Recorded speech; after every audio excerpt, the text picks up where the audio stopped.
Hello and welcome. My name is William Rojas, and I would like to speak to you today about Houston, Texas. While it has been well documented that Houston is the fourth largest city in America, what do we know about Houston's beginnings? Houston is approximately 28 miles, was born approximately 28 miles from where we are today. The Allen brothers sailed up Buffalo Bayou and landed at the junction of White Oak and Buffalo Bayou.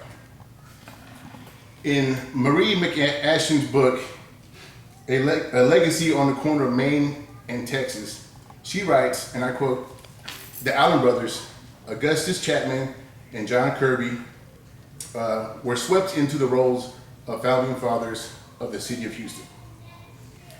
From the day the brothers sailed up Buffalo Bayou to today, Houston has been a city of growth and entrepreneurship. The Allen brothers left New York City and went to Texas in 1832. They went to the city of Nacogdoches. In Carol M. Highsmith's and Ted Lanford's book, they wrote, the Allen brothers went to Nacogdoches, a city of intrigue, a city with a talk about a revolution against Mexico. Here they would meet and befriend the future namesake of their city, Sam Houston. The Allen brothers were in the midst of the Texas Revolution. They were fully committed to Texas. In Alan Turner's article, At Least the Allen Brothers Got the Location Right, he writes that the Allen brothers didn't actually compete in combat, but they did put money into a boat to help secure the Texas border coast and transport troops and supplies.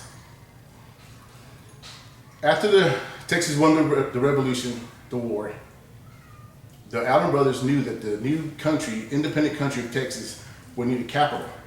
So they chartered a boat and sailed up Buffalo Bayou in seeking their capital. When Augustus Allen saw where White Oak Bayou and Buffalo Bayou intersected, he knew it would be an ideal turning basin. A turning basin is a large body of water where a boat can dock, turn around, and head back to sea. Here they proclaimed their city of Houston. They found it. So in Marguerite Johnson's book, she writes, for $3,000, the Allen brothers purchased 8,850 acres of land. So Houston was born, and Houston was also awarded the capital of Texas for 3 years, from 1837 to 1840. The next, about 50 years later, Houston has grown, and the city leaders realized that they need to build on the infrastructure to make the city grow even larger. So they invested in the ship channel. They were able to obtain money from the U.S. government to widen and deepen the channel. They also invested in railroads to help bring products in and out of the city. So Houston was growing. But the real defining moment of Houston came on January 10th, 1901. It was the discovery of oil south of Beaumont at Spindletop Oil Field. Here, men would make their millions and lose millions. But companies were established, companies like Humboldt Oil Company, which would later on become Exxon. So these guys put all their money into oil, and Houston had the infrastructure to bring the oil in. They built refineries along the ship channel. They were able to process the oil and then export it with the railroad and ship channel. So Houston was born. That was our economic backbone. So these men also contributed hugely to Houston.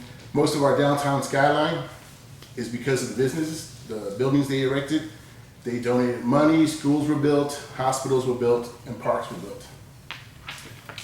In conclusion, Houston was founded on business. The Allen brothers purchased the land, sold it, built up the city. The economy grew because of the infrastructure was in place when oil was discovered. Thank you. Any questions? No. Okay, thanks. No.